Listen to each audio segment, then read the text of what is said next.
ওং নমঃ শিবায়, ওং নমঃ শিবায়, ওং নমঃ শিবায়। আজ আমি তোমাদের সাথে শেয়ার করব 16 সোমবার ব্রত করার নিয়মবিধি। তো এই 16 সোমবারটা কী আসলে, আর কেনই করব, আর করলে কি হয়, তো সমস্ত কিছু বিস্তারিত আলোচনা করব। আর যারা 16 সোমবার এখনও শুরু করতে পারোনি, কারণ শ্রাবণ মাসের প্রথম সোমবার থেকেই শুরু হয়, তো কোনো কারণে তো আমাদের বাধা পড়ে মেয়েদের, তো সেই বাধা পড়লে কবে থেকে আমরা শুরু করতে পারি, তো সেই সমস্তই কিন্তু তোমাদের সাথে আলোচনা করব। তো তোমরা আমার সাথেই থাকো, আশা করি তোমাদের ভালোই লাগবে। শ্রাবণ মাস হচ্ছে মহাদেবের প্রিয় মাস। তো এই শ্রাবণ মাস থেকে কিন্তু শুরু হয় 16 সোমবার। তবে যে শুধু শ্রাবণ মাস হয় তা নয়, চৈত্র মাস আর বৈশাখ মাসেরও কিন্তু প্রথম সোমবার থেকে শুরু হয়। তো প্রথমেই দেখো 16 সোমবার করব যেদিন, সেদিন হচ্ছে সকালবেলা ঘুম থেকে উঠে আগে স্নান করে নেব, নিয়ে তারপর কিন্তু সূর্যদেবকে প্রণাম করে সারা ঘরে গঙ্গার জল ছিটিয়ে সারা ঘরকে একটা পজিটিভ ভাইবস এনে দেবো, মানে পবিত্রতা সৃষ্টি করব। তো 16 সোমবার পালন করতে গেলে ভীষণ সতর্কতাভাবে কিন্তু পালন করতে হয় এবং নিষ্ঠার সাথে সেটা পালন করতে হয়। তো এই 16 সোমবার ব্রত কিন্তু রেখেছিলেন পার্বতী মহাদেবের জন্য।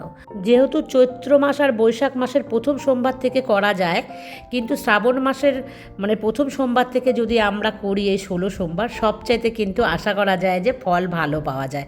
কারণ প্রিয় মাস হচ্ছে মহাদেবের শ্রাবণ মাস, আর পরপর 16টা সোমবার কিন্তু ব্রত রাখতে হবে, কোনো রকম মাঝখানে একটা ভাঙা যাবে না। যদি কোনো রকমে একটা আমাদের বাধা পড়ে যায় মেয়েদের, সেক্ষেত্রে কিন্তু তোমাদেরকে উপোস থাকতে হবে, বাড়ির কেউ তোমার হয়ে সেই পুজোটা করে দেবে। এই কঠিন ব্রত কিন্তু এটা পালন করতে হয়।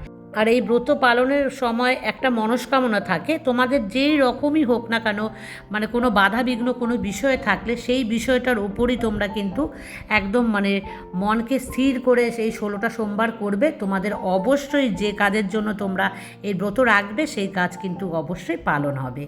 16 সোমবারে তোমরা যে 5 বা 3 যেরকমই ফল দাও না কেন, মনে রাখবে যে কোনো একটা সহজ ফল, যা ফল দেবে তার মধ্যে একটা সহজ ফল কিন্তু এই 16টা সোমবার পর পর দিতে হবে। ধরো কলা সবসময় অ্যাভেলেবেল পাওয়া যায়, তো তোমরা কিন্তু এই কলাটা রাখবে পরপর সেই মানে 16টা সোমবার কলাটা দেবে। আর মিষ্টির ক্ষেত্রেও তাই, কিন্তু যা মিষ্টি দেবে সেটার মধ্যে যে কোনো একটা মিষ্টি সব সময় মানে 16টা সোমবারই পরপর কিন্তু দিতেই হবে। তো এইভাবে করতে হয় ব্রতটা, আর 3 ভাগে দিতে হয়। আর তিল তেল দিয়ে পারলে অবশ্যই কিন্তু মহাদেবের এই যে 16 সোমবার যারা পালন করবে তারা কিন্তু তিল তেল জোগাড় করার চেষ্টা করো, এতে মঙ্গল বেশি হয়। আর যদি সর্ষের তেল দিয়ে করো তাহলে দেখিয়ে দিচ্ছি তোমাদেরকে, তোমরা এইভাবে কিন্তু একটু তিল অবশ্যই দিয়ে দেবে। আর তোমাদেরকে বলছি, ফল বা যে মিষ্টি আমরা মহাদেবকে অর্পণ করব সেটা 3 ভাগে কিন্তু দেবে।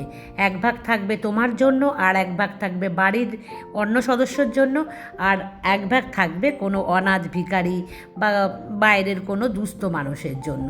তো এই 3 ভাগ দেবে, আর একটু বেশি করে ফল বা মিষ্টি দেওয়ার চেষ্টা করবে।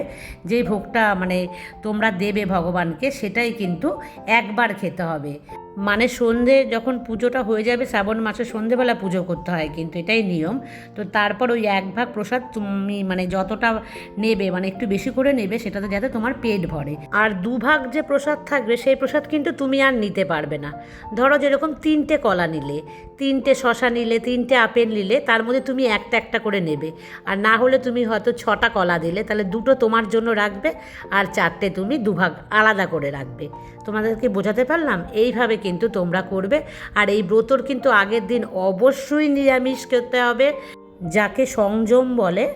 আর ব্রত করার দিন মানে সোমবার দিন তোমরা কিন্তু কোনো রকম অন্ন খেতে পারবে না। সেদিন কিন্তু ফল মিষ্টি লুচি যদি মানে কেউ পছন্দ করে ওইভাবে খেতে পারে, বা সুজি এই ধরনের খাবার, আর মানে চাল ছাড়া বা খই তারপরে চিড়ে এই ধরনের খাবার কিন্তু খাওয়া যাবে না। আর পরের দিন অবশ্যই আবার নিরামিষ খেতে হবে, ধরো মঙ্গলবারে। তো এই ব্রত কিন্তু একটু কঠিন হলেও এই ব্রত যদি আমরা করি তাহলে কি হবে, মানে কেন করব আমরা, এটা হচ্ছে এমন একটা ব্রত সম্পূর্ণ যে শান্তি বিরাজ করে। মানে এটা যদি আমাদের সম্পূর্ণ করি আমরা, আমাদের যে শান্তি মনের এবং মনের যে ইচ্ছেটা থাকে সেই ইচ্ছেটাও কিন্তু আমাদের পূরণ হয়, আর মনকে শান্ত করে দেয়। আর বিবাহিত যে সম্পর্ক থাকে সেই সম্পর্কর মধ্যেও কিন্তু কখনো বাধা আসে না, বাধা আসলেও সেই বাধা কিন্তু কেটে যাবে। সন্তানের মঙ্গলের জন্য যদি তোমরা সেই ব্রতটা রাখো, সেই ক্ষেত্রেও তোমরা কিন্তু উপকার পাবে। তো আর বাদ বাকিটা হচ্ছে যেভাবে আমরা শিবের পুজো করি ঠিক সেইভাবেই কিন্তু শিবের পুজো আমরা সম্পন্ন করব। আর এটা শ্রাবণ মাসে পুজো করেছিলেন পার্বতী মহাদেবকে পাওয়ার জন্য। তো সেই কারণেই কিন্তু এই শ্রাবণ মাসের যে 16 সোমবার আমরা বেশি গুরুত্বপূর্ণ মনে করি। যারা প্রথম সোমবার থেকে শুরু করতে পারবে না তারা তো অবশ্যই দ্বিতীয় সোমবার থেকেও তোমরা শুরু করতে পারো বা তৃতীয় থেকেও শুরু করতে পারো। মনে রাখবে শ্রাবণ মাসের মানে একটা সোমবার থেকে শুরু হলেই হলো, যেরকম চৈত্র মাসেও তাই, বৈশাখ মাসেও তাই, কিন্তু পরপর 16টা সোমবার করতেই হবে, এটা মাথায় আমাদের সব সময় রাখতে হবে। আর এই 16 সোমবার পুজো করার সময় মানে মহাদেবের পুজো করার সময় অবশ্যই কিন্তু নিজেদের নাম গোত্র, পরিবারে তোমরা যারা যারা আছো তাদের নাম গোত্র বলে কিন্তু পুজোটা শুরু করবে, মানে সংকল্প করবে যাকে বলে। তো এটা কিন্তু অবশ্যই তোমরা মনে রাখবে। আর এই ব্রতটা একদম নির্জলাই হয়। তো আমাদের তো মানে অনেকের শরীর অসুস্থতার কারণে আমাদের নানা রকম শারীরিক সমস্যা থাকে। তো সেই কারণে যদি আমরা কেউ না পারি সেক্ষেত্রে কিন্তু শরবত বা লিকুইড জাতীয় কোনো খাবার যেরকম ডাবের জল এই ধরনের খাবার কিন্তু তোমরা খেতে পারো, কারণ এতে খেলে কোনো দোষ হবে না, কারণ শরীর আগে। আর তাতে মহাদেব কোনো অসন্তুষ্ট হবে না, মহাদেব নিজেই বলবে আগে আমার ভক্ত নিজে যদি সুস্থ থাকে তারপরেই আমার সেবা করবে। তাই তোমরা কিন্তু এটা নির্ভয়ে করতে পারো। আর কোথা থেকে উৎপত্তি হলো এই 16 সোমবার, তো সেটা একটু তোমাদেরকে সংক্ষেপে বলছি।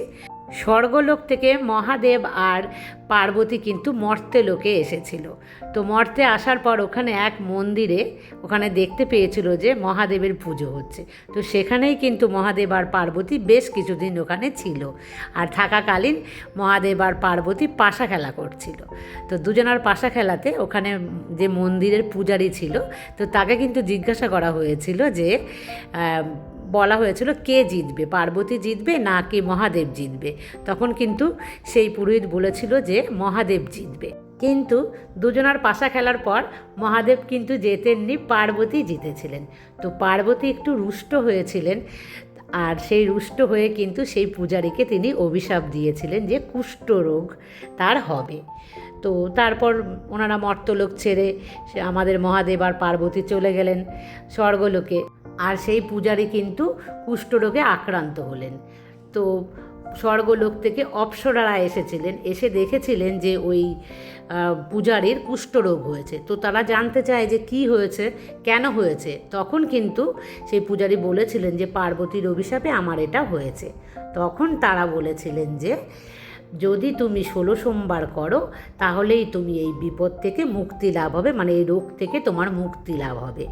তো তারপর তিনি পরপর কিন্তু 16টা সোমবার করেছিলেন এবং তিনি ওই যে কুষ্ঠরোগ সেখান থেকে কিন্তু মানে সেই বিপদ থেকে তিনি বেরিয়ে গেছিলেন, সুস্থ হয়ে গেছিলেন 16টা সোমবার করার পর। তারপর পার্বতী এসে আবার মানে পরে যখন মর্ত্যলোকে আসেন তখন এসে অবাক হয়ে যান দেখে যে পুরো কীভাবে ঠিক হয়ে গেল, আমি তো তাকে কোনো আর আশীর্বাদ দেইনি। তখন সেই পুরোহিতকে জানার মানে জিজ্ঞাসা করার পর তিনি বললেন যে এরকম আমাকে বলেছিল আপনাদের স্বর্গলোক থেকে অপ্সরা এসে যে 16টা সোমবার আমাকে করলে আমি এই থেকে মুক্তি লাভ পাবো। তো এটা শুনে কিন্তু পার্বতী খুশি হয়েছিলেন এবং পার্বতীও মহাদেবের জন্য করেছিলেন। আর তারপর কিন্তু তার সন্তান মানে কার্তিকের জন্যও তিনি করেছিলেন। তো এরকম অনেক ঘটনা তার পরপর হয়েছিলেন যে 16 সোমবার করার ফলে কিন্তু এত সমস্ত যে বাধা বিঘ্ন বা সুস্থতা সমস্ত কিছু কিন্তু লাভ হয়েছিল এই 16 সোমবারের ফলে। তারপর থেকেই কিন্তু মানে আর শ্রাবণ মাসেই হয়েছিল এটা। তো সেই থেকেই শ্রাবণ মাসের সোমবারটা হচ্ছে সবচাইতে বেশি পুণ্য লাভ মনে করা হয়। আর শ্রাবণ মাসের পরপর 16 সোমবারও কিন্তু অনেক গুরুত্ব রাখে। তবে চৈত্র মাসেও তোমরা করতে পারো, বৈশাখ মাসেও কিন্তু তোমরা করতে পারো। তো ছোট্ট করে তোমাদেরকে একটু বললাম আমি কাহিনিটা, আরও অনেক বড়ই আছে। আর এক বোন বলেছিল যে মহাদেবকে স্নানের পর কেন তার মাথায় আবার জল ঢালবো।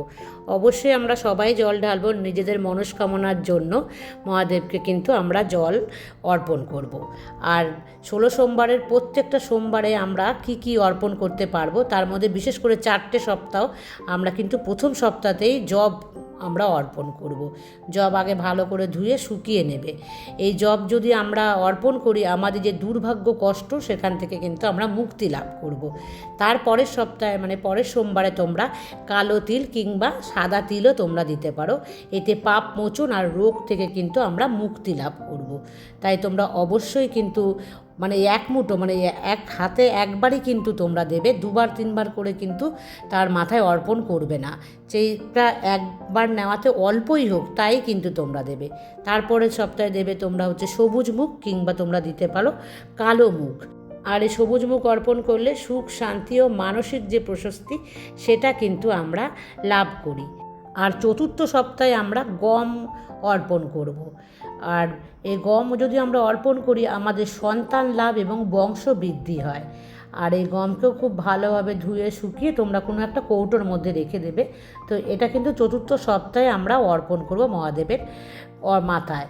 আর এই যে তোমরা দেখতে পাচ্ছ আমি এক হাতে আমার যেটুখানি উঠেছে সেটুখানি, তোমাদের মহাদেব বড় হলে এক মুষ্টি নেবে, তার বেশি কিন্তু নেওয়া যাবে না। তো এটাই হলো নিয়ম। আর প্রত্যেকটা সপ্তাহে মানে প্রত্যেক সোমবারে অবশ্যই সন্তানের আয়ু মনস্কামনা পূর্ণ করার জন্য কিন্তু আমরা দূর্বা অর্পণ করবই। সেখানে 7টা 9টা 11টা যতগুলো সম্ভব তোমরা কিন্তু চেষ্টা করবে সমস্ত দেওয়ার। আর বাদবাকি যে সোমবারগুলো আছে তোমরা কিন্তু প্রত্যেক সোমবারে কিচ্ছু না পারলেও মানে এক মুঠো আতপ চাল কিন্তু অর্পণ অবশ্যই করো। তার সাথে যদি এই সমস্ত জিনিসগুলো অল্প অল্প করে করতে পারো তো খুবই ভালো। আর না হলে শুধুমাত্র আতপ চালেই কিন্তু মহাদেব সন্তুষ্টি হয়। আর এই যে দেখেছো 5 ফল আমি নিয়েছি, তো আমি আমার সাধ্য মতন জোগাড় করেছি, তোমরা তোমাদের সাধ্য মতন করবে। আর বেলপাতা কিন্তু অবশ্যই প্রতিটা খাবারে দেবে। যদি বেলপাতা না পাই আমরা, হয় না অনেক সময় পাই না, সেক্ষেত্রে কিন্তু শুধুমাত্র ফুল দিলেও চলবে। তো এই সামান্য জিনিসগুলো আমরা মহাদেবের পুজোতে প্রত্যেকটা সোমবারে নিষ্ঠার সাথে কিন্তু করার আমরা চেষ্টা। আর এই শ্রাবণ মাস কেন এত গুরুত্বপূর্ণ? প্রাকৃতিক ও আধ্যাত্মিক এই দুই নিয়েই কিন্তু শ্রাবণ মাস এত গুরুত্বপূর্ণ। কারণ এই সময় দেবাদিদেব মহাদেব আমাদের নীলকণ্ঠ বলে না মহাদেবকে, তো তার কণ্ঠে কিন্তু বিষ ধারণ করেছিলেন। আর এই মাসেই কিন্তু মাতা পার্বতী মহাদেবকে পাওয়ার জন্য আরাধনা করেছিলেন এবং সেটা সফলতাও পেয়েছিলেন। তো সেই কারণেই কিন্তু এই শ্রাবণ মাস আমাদের কাছে অনেক গুরুত্বপূর্ণ এবং আমাদের সমস্ত মনস্কামনা মনোবাঞ্ছা পূর্ণ করে মহাদেব স্বয়ং নিজে। তাই নিষ্ঠাভাবে এই পুজো করব। এই পুজো যখন 16 সোমবার করব, কোনো মতেই কোনো ঝগড়া বিবাদ কোনো খারাপ জিনিস খাওয়া সমস্ত থেকে কিন্তু আমরা বিরত থাকব। কোনো নেশাজাতীয় জিনিস আমরা করব না। আর কটু কথা উচ্চ স্বরে কথাও কিন্তু সেদিন আমরা কোনো মতেই বলবো না। তো এই সমস্ত পালন করলে অবশ্যই মনস্কামনা পূর্ণ হবে। তো এই 16 সোমবার যারা করনি মানে আগের সোমবার থেকে পরের সোমবার থেকেও তোমরা করতে পারো। তো কেমন লাগলো তোমরা কিন্তু অবশ্যই কমেন্ট করে জানিও। আর এই ছিল আমার সামান্য পুজো সামগ্রী 16 সোমবারের। আর যাদের ভালো লাগবে তারা অবশ্যই আমাকে সাবস্ক্রাইব করো, লাইক করো আর কমেন্ট করে জানিও কেমন লাগলো আমার ব্লগ। তো আজকের মতন টাটা।